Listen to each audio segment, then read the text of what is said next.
ప్రభువునందు ప్రియ దేవుని బిడ్డలారా, నేటి వాక్య ధ్యానం కొరకు సహకారాన్ని ఇస్తున్న కుటుంబం ఏలూరు పడమర వీధి వాస్తవ్యులు శ్రీమతి ముత్యాల సంతోషమ్మ టీచర్ గారు. ప్రభు వీరిని వీరి కుటుంబాన్ని దీవించాలని ప్రార్థిద్దాము. తలలు వంచండి, ప్రార్థనలో ఏకీభవించండి. మమ్ములను మిక్కిలిగా ప్రేమిస్తూ ఉన్న మా ప్రియ పరలోకపు తండ్రి, మీకు వందనాలు, స్తోత్రాలు. నేటి వాక్య ధ్యానము ద్వారా మాతో మాట్లాడండి. మీ దాసురాలు ప్రియ తల్లి గారు ముత్యాల సంతోషమ్మ గారు ఇచ్చిన సహకారంకై మీకు కృతజ్ఞతలు. ప్రభువా, వాక్యము మీది, ప్రజలు మీ వారు, వారితో మాట్లాడండి. యేసు నామమున ప్రార్థన చేస్తున్నాము తండ్రి, ఆమెన్. ప్రభువు నందు ప్రియ దేవుని బిడ్డలారా, దయచేసి మీ పరిశుద్ధ బైబిల్ గ్రంథాన్ని తెరిచి మత్తయి సువార్త 13వ అధ్యాయము 18వ వచనము నుండి వాక్యాన్ని గమనించండి. విత్తువాని ఉపమానము యేసు జనుల మధ్య వివరించారు. శిష్యులు కూడా అక్కడున్నారు. శిష్యులతో ప్రభు మాట్లాడుతూ, పరలోక రాజ్య మర్మాలు గ్రహించుట మీకు అనుగ్రహించబడింది, మీరు ధన్యులు. అది వారికి అనుగ్రహించబడలేదు, అందుకే ఉపమానాల చేత నేను దానిని వివరిస్తున్నాను అన్నారు. వారు ఒంటరిగా ఉన్నప్పుడు ఆయన దాని భావాన్ని చెప్పారు. శిష్యులతో యేసు ఉన్నప్పుడు దాని భావాన్ని వారితో మాట్లాడారు. దాని అర్థం ఏమిటి అనగా, 4 నేలలు మానవ హృదయాన్ని సూచిస్తున్నాయి. ఒక విత్తనం త్రోవ పక్కన పడిన విత్తనం పక్షులు ఎత్తుకెళ్ళాయి. మరొక విత్తనం రాతి నేలను పడిన విత్తనం నేల కఠినం కనుక మట్టి తక్కువగా ఉన్నందున త్వరగా మొలుస్తుంది. కానీ శ్రమ నింద వచ్చినప్పుడు అభ్యంతరపడే మనస్తత్వం ఇందులో వివరించబడింది. తర్వాత విత్తనం ముండ్ల తుప్పల్లో పడింది. ఐహిక విచారాలు, ధనమోసం, వీటి చేత అది నిష్ఫలమైంది అన్నాడు. 4వది మంచి నేలను పడింది. ఒక విత్తనం 100 రెట్లు, మరొకటి 60, మరొకటి 30 రెట్లు ఫలించింది అన్నాడు. ఈ ఉపమానం యొక్క భావం ఏమిటి? హృదయములో విత్తబడిన దానిని, వాక్యాన్ని అపవాది తీసుకెళ్తాడు అన్నాడు. హృదయములో విత్తబడిన వాక్యము వినియు గ్రహింపని వాడు అపవాది చేత వాక్యము దొంగిలించబడిన వాడుగా ఉంటాడు. చాలామంది వింటున్నారు కానీ గ్రహించటం లేదు. విన్నదానిని నిష్ఫలం చేసుకున్నారు. చాలామంది కఠిన హృదయంతో ఉన్నారు. మారు మనసు లేకుండా వాక్యాన్ని వెంబడించాలనుకున్నారు. అది వారికి దొరకదు. అభ్యంతరాలను తట్టుకోలేరు.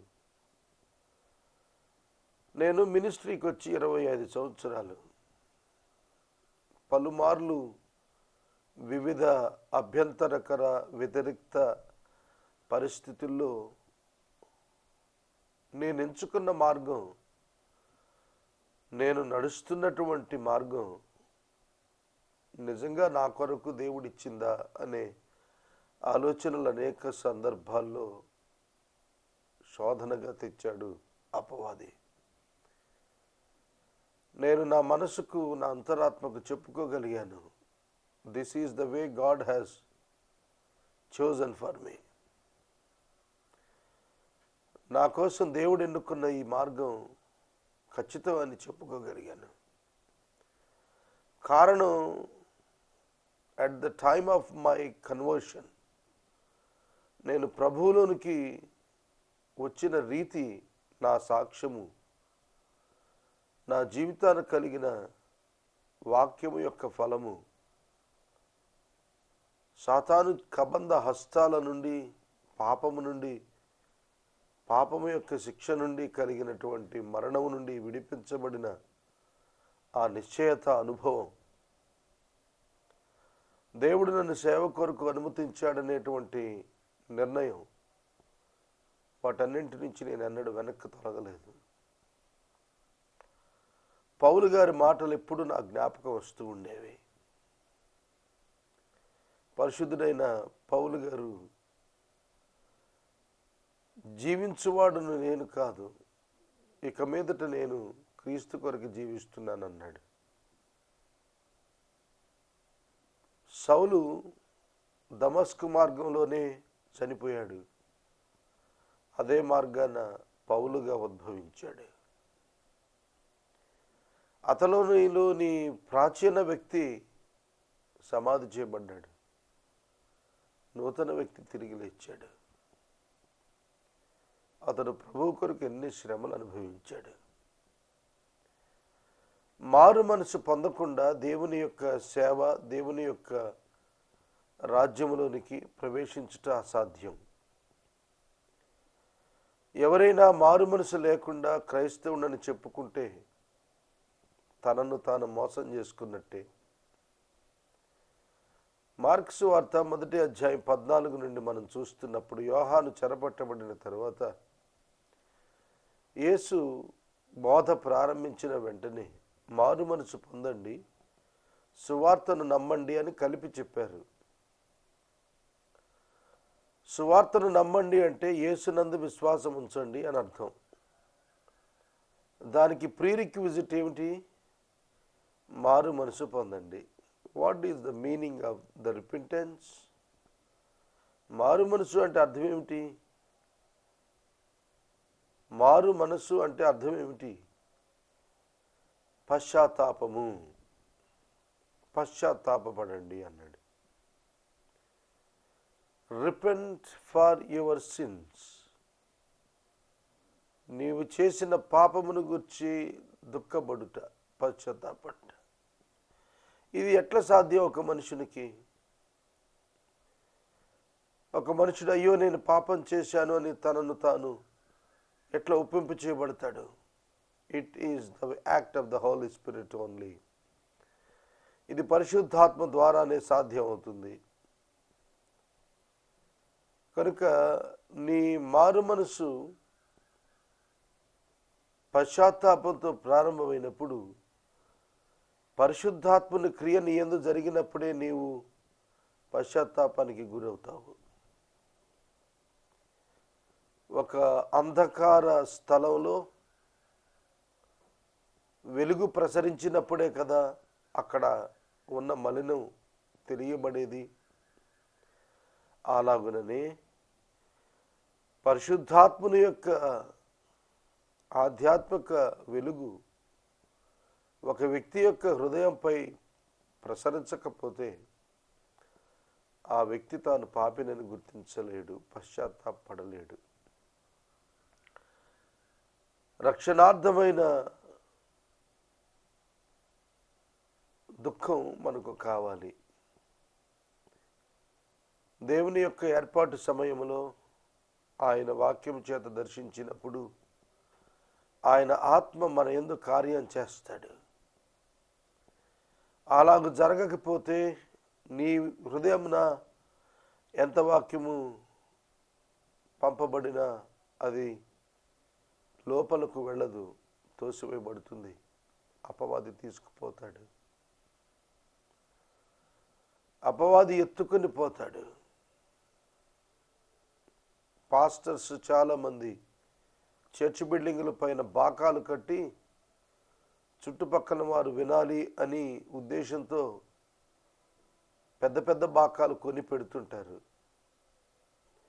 ఒక్కొక్క సంఘం అలా ప్రారంభమై 10 ఏళ్ళు, 20 ఏళ్ళు, 25 ఏళ్ళు చుట్టుపక్కల ఉన్నవాళ్ళు ఇళ్లలో చాలామంది సంవత్సరాల తరబడి వింటున్నా దాన్ని గ్రహించరు. సోదరుడా, సోదరి, పరిశుద్ధాత్ముని కార్యము జరగకుంటే రక్షణ స్వాధీనం కాదు. హోలీ స్పిరిట్, గాడ్, పరిశుద్ధాత్మ దేవుడు నీ అంతరంగమును శుభ్రం చేయాలి. దాని కొరకైన ఆకలి నీకు ఉండాలి. అప్పుడే నువ్వు ప్రభు కొరకు ఫలించటం ప్రారంభిస్తావు. రాతి నేలన పడింది త్వరగా మొలకెత్తుతుందట. కొందరు తీరు చూస్తే చాలా వేగంగా ఉంటుంది. మారు మనసు పొందిన వెంటనే వైట్ డ్రెస్ వేసుకుంటారు కొందరు. White dress indicates that this fellow belongs to Christ అనే భావనలో ఉంటాడు. కొందరు బైబిల్ పట్టుకుంటారు, కొందరు సాక్ష్యాలు బహిరంగంగా చెబుతుంటారు. Within the shortest time of span of time కోలుబడిపోతారు. నేను ఒక రోజున ఒక సభకు వెళ్ళాను, వాక్యం వినటానికి వెళ్ళాను. ఒక 5-6 సంవత్సరాలు అవుతుంది. నేను ఒక సభకు వెళ్ళేప్పటికీ ఆశ్చర్యం కలిగింది. అక్కడ ఒక వాలంటీర్ ఉన్నాడు. ఆయన జేబుకు వాలంటీర్ బ్యాడ్జ్ ఉంది. ఆయన వచ్చిన వారిని మీటింగ్లో కూర్చోబెడుతున్నాడు. సైకిల్స్ని ఆర్గనైజ్ చేస్తున్నాడు. చాలా హడావుడిగా ఇటు అటు తిరుగుతున్నాడు. పాటల పుస్తకాలు డిస్ట్రిబ్యూట్ చేస్తున్నాడు. ఆఫరేటరీ కలెక్ట్ చేస్తున్నాడు. చాలా ఆశ్చర్యం వేసింది, ఒకవైపు ఆనందం కూడా కలిగింది. ఎందుకంటే అతడు నాకు ఒక దీర్ఘకాలిక తిరుగుబోతుగా తెలుసు. అట్లాంటి వాడు ఎంత అద్భుతమో అనుకున్నాను. చాలా బాగా ప్రభువులోకి వచ్చారే అనుకున్నాను. ఆయన చుట్టుపక్కల ఉన్న వారిని నియంత్రించడానికి చేస్తున్న ఆర్భాటం చూసినప్పుడు ఎంతో రూపాంతరం ఈయన వశమైపోయింది అనుకున్నాను నేను. కానీ నాకు తర్వాత అర్థమైంది, కొద్ది రోజుల తర్వాత మరలా ఆయన పాత బ్రతుకులోనే ఉన్నాడు. విక్టోరియస్ క్రిస్టియన్ లైఫ్ అతనికి సాధ్యం కాలేదు. పడుతూ లేస్తూ సాగే చిన్నపిల్లల నడక పరుగు పందానికి సిద్ధమయ్యే యువకుని యొక్క నడకకు కొనసాగుతుంది. ప్రారంభంలో క్రీస్తులో ఎదగని కాలంలో పడుతూ లేస్తున్నా ప్రభువులో ఎదిగే కొలది స్థిరపడతాడు ఒక విశ్వాసి. కానీ ఆ వ్యక్తి ఎందుకు స్థిరపడలేదంటారు? విన్న వెంటనే అంగీకరించేశాడు చాలా వేగంగా. కానీ లోపల స్థిరమైన మారు మనసు, పశ్చాత్తాపము కలిగి లేడు. వైట్ డ్రెస్ వేస్తే వాలంటరీ టికెట్ జేబుకు పెడితే సరిపోయిందా? లేకపోతే స్టాండర్డ్ సంఘాలు అని చెప్పుకుంటున్న వాటికి వెళితే సరిపోయిందా? చాలామంది అనుకుంటారు మా చర్చ్ చాలా స్టాండర్డ్ చర్చ్ అని. Don't estimate that. Charles Spurgeon గారి దగ్గరికి ఒక భక్తుడు వచ్చి, స్పర్జన్ గారు పర్ఫెక్ట్ చర్చ్ ఎక్కడుందో చెప్పండి, అక్కడికి పోతానన్నాడు. ఆయన చాలా ఆలోచించి చెప్పాడు, పర్ఫెక్ట్ చర్చ్ ఎక్కడ ఉండదని. ఆయన పరలోక రాజ్యంలో 100% మెంబర్స్ ఉండే చర్చ్ మీకు ఎక్కడ కనపడదు అన్నాడు. ఆయన లేదండి, ఐ విల్ సెర్చ్ మోర్, ఇంకా నేను వెతుకుతాను అన్నాడు. స్పర్జన్ గారు వెళ్ళిపోతున్న ఆయన వెనక్కి పిలిచి చెప్పాడు, బాబు, if you find that kind of church, ఒకవేళ నువ్వు గనక అలాంటి సంఘాన్ని కనుక్కుంటే please don't go and pollute that. నువ్వు వెళ్ళి దాన్ని పాడు చేయకు. నువ్వు జాయిన్ అయితే that will be a imperfect church. ఆ సంఘం పాడవుతుంది, వెళ్ళకు అని చెప్పాడట. సోదరుడా, సోదరి, మారు మనసు లేని విశ్వాసులు కాదు. They are calling as the professed believers, but they are not the believers.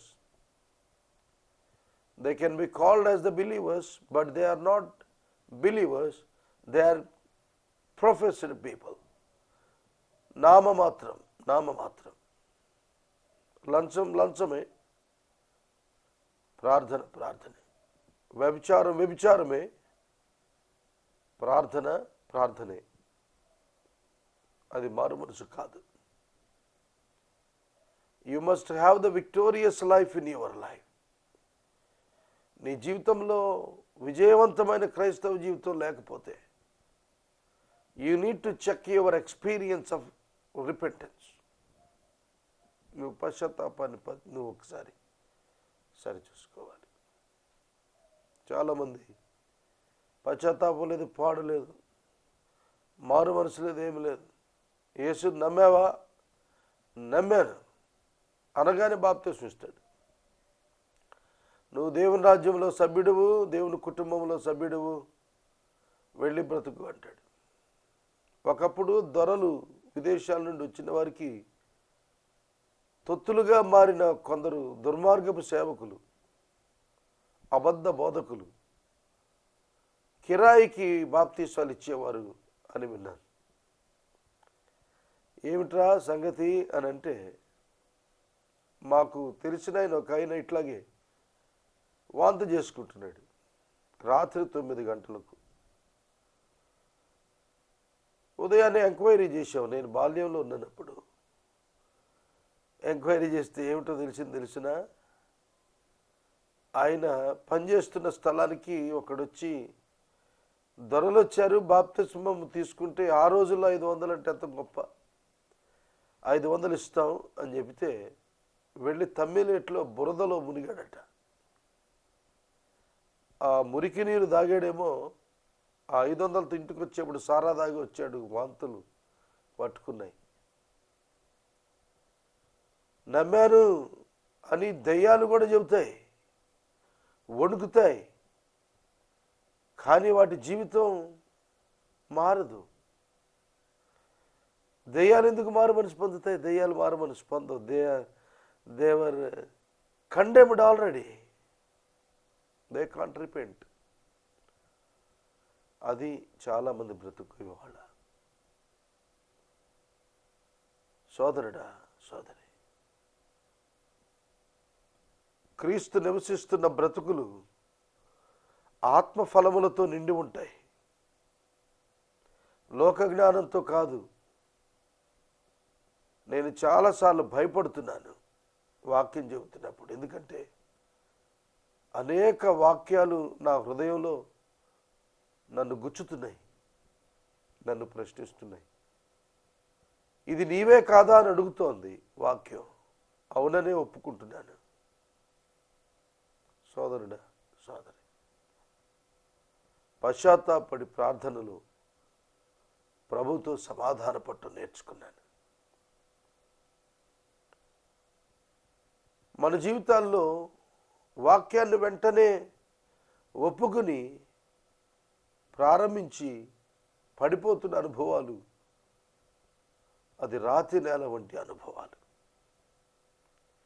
మరొక విత్తనం విత్తబడినది ఎక్కడ? ముండతుప్పల్లో పడింది, గచ్చపొదల్లో పడింది విత్తనం. అది మొలిచినా నిష్ప్రయోజనమే. బలురక్కసి చెట్లు, వాటి మధ్య విత్తనాన్ని మొలకెత్తినా ఎవడు చేయబెట్టి తీస్తాడు? ముళ్ళల్లో రైతు చేయబెట్టి ఒక గింజ కోసం వెళ్ళడు, వదిలేస్తాడు.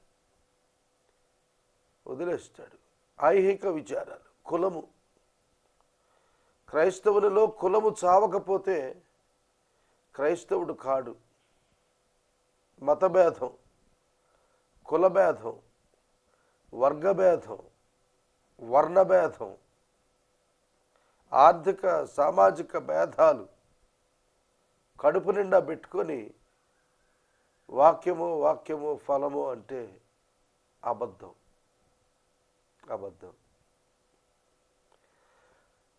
కులానికి పెద్దపీట వేస్తున్నావా? నిన్ను నువ్వు మోసం చేసుకుంటున్నావు. నువ్వు ఇంకా ముండ్ల తుప్పల్లోనే ఉన్నావు. నీ ఫలము వ్యర్థమైపోతుంది. జాగ్రత్త. ధన వ్యామోహం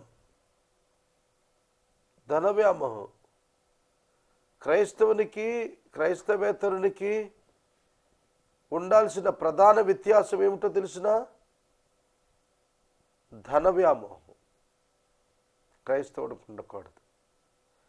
ధనం ఉండొచ్చు, కానీ ధనము పైన వ్యామోహము ఉండకూడదు. బైబిల్ గ్రంథంలో ఐహిక విచారము ధనమోహమును ఇంగ్లీష్లో ఏమన్నాడు చదువుతాను. As for what was sown among thorns, this is the one who hears the word, but the cares of the world and the deceitfulness of riches choke the word. Deceitfulness of riches. ధనమోహము అన్నాడు, దానిని ధనమోసము అని కూడా అన్నాడు. డిసీట్ఫుల్నెస్, మోసపూరితం. ధనం అన్నీ నీకు ఇస్తుంది అనే భ్రమ కలిగిస్తుంది అపవాది. ఇవ్వదు. ఒకరు కొన్ని విషయాలు ధనాన్ని గురించి మాట్లాడుతూ చెప్పిన మాట మీరు ఎరిగినదే. పరుపు కొనగలుగుతావు, నిద్ర కొనలేవు. మందులు కొనగలుగుతావు, ఆరోగ్యాన్ని కొనలేవు. పుస్తకాలు కొనగలుగుతావు, జ్ఞానాన్ని కొనలేవు. అవును కదూ? ఇవి దేవుడిచ్చేవే. ఆరోగ్యము, నిద్ర, జ్ఞానం ఇవి పుస్తకాలు బట్టి రావు, దేవుడిచ్చేవి, డబ్బుతో వచ్చేవి కాదు. మన జీవితంలో అనేకం దేవుడిచ్చేవే. భార్య దేవుడిచ్చిన గొప్ప వరం, బిడ్డలు బహుమానాలు. ఎన్ని కోట్లు పోస్తే బిడ్డలు దొరుకుతారు ఆలోచించండి. చాలామంది ధనవంతుడు అవటానికి ఆతృత పడతారు. ఏమీ లేదు అందులో. నా మాట అర్థమవుతుందా? చాలాసార్లు మనం అనుకుంటాం డబ్బుంటే అన్నీ సాధ్యమవుతాయి అనుకుంటాం. డబ్బుంటే అన్నీ సాధ్యమైతే ఒబేసిటీ ప్రాబ్లం నుండి డబ్బు అంబానీ కొడుకును సేవ్ చేసింది. కనుక చాలామంది పొరపాటు పడుతున్నారు. చాలాసార్లు నేను కూడా డబ్బును గురించి ఆలోచిస్తున్నప్పుడు డబ్బుంటే బాగుంటుంది కదా అనిపిస్తుంది. వెంటనే నాకు స్లోగన్ గుర్తొస్తుంది, స్పీడ్ థ్రిల్స్ బట్ కిల్స్.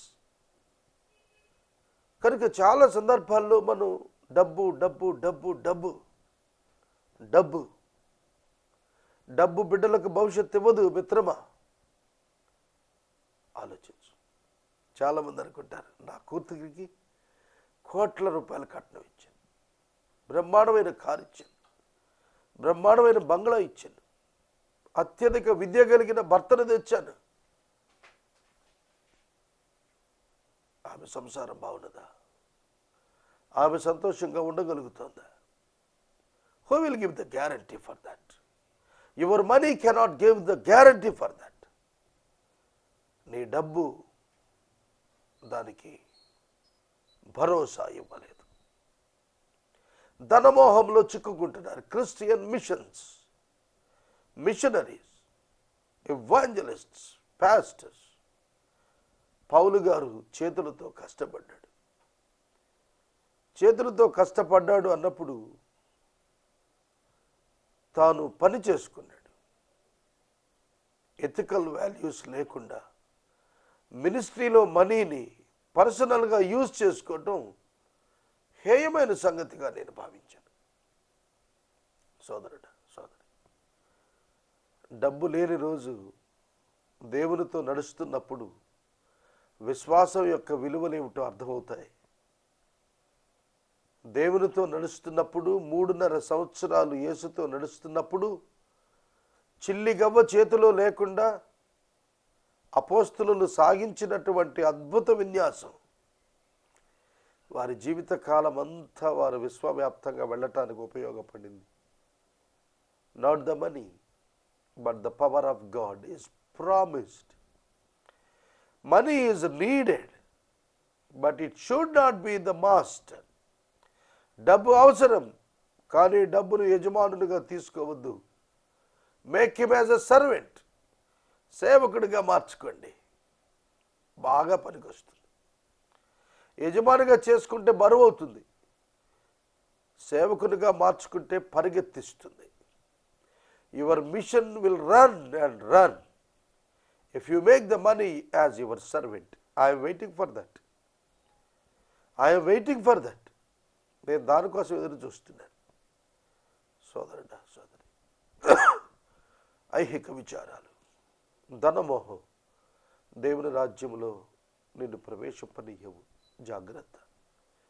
4వది మంచి నేలన పడిన విత్తనము. రేపటి దినం చెబుతాను, టైం చాలలేదు నాకు.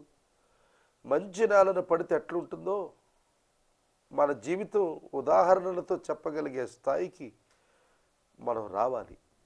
అట్టి కృప మనకు దొరకాలి. నేటి వాక్య ఉపదేశానికి సహకారం ఇచ్చిన కుటుంబం పడమర వీధి వాస్తవ్యులు శ్రీమతి ముత్యాల సంతోషం తల్లి గారు సహకారం ఇచ్చారు. వృద్ధాప్యాన ఉన్న తల్లి గారి కొరకు ప్రార్థించ మనవి. మనము ఇంతవరకు దైవజనులు కారుపాటి శ్యాంసాగర్ గారి ద్వారా బైబిల్ స్టడీలోని వాక్య ధ్యానమును మత్తయి సువార్త నుండి ధ్యానం చేసుకున్నాం. ఈ కార్యక్రమం ద్వారా మీరు పొందుకొనుచున్న ఆత్మీయ మేలులు ఒక ఉత్తరం ద్వారా మాకు తెలియచేయండి. మీ ప్రార్థనా మనవులు మాకు తెలియచేస్తే ఏసే పరిష్కారం కార్యక్రమంలో ఏర్పాటు చేసిన ప్రార్థనా శిబిరంలో మీ కొరకు ప్రార్థిస్తాం. మీ కుటుంబ పక్షముగా ఒక ఎపిసోడ్ ప్రసారం చేయాలనుకున్నారు, మాకు తెలియజేస్తే మా సిబ్బంది మీ గృహాలను దర్శిస్తారు. ముగింపు ప్రార్థన ఆశీర్వాదాలతో ఈ కార్యక్రమాన్ని ముగించుకుందాం. ప్రార్థన. మమ్మల్ని మిక్కిలిగా ప్రేమిస్తున్న మా తండ్రి, వందనాలు. వాక్య ఉపదేశానికి సహకారం ఇచ్చిన వృద్ధురాలు తల్లి గారు ముత్యాల సంతోషమ్మ గారిని దీవించి ఆరోగ్యము దీర్ఘాయుష్యు ఇవ్వండి ప్రభు. ఈ రాత్రి వాక్యం విన్న ప్రజలు జీవితాన్ని దిద్దుబాటు చేసుకోవటానికి కృపనివ్వండి. రక్షకుడైన యేసు ప్రభువు ద్వారా అడుగుచున్నాము తండ్రి, ఆమెన్. తండ్రి అయిన దేవుని ప్రేమ, కుమారుడైన యేసయ్య కృప, పరిశుద్ధాత్మని యొక్క అన్యోన్య సహవాసం సదా మనకు తోడైయుండును గాక. ఆమెన్.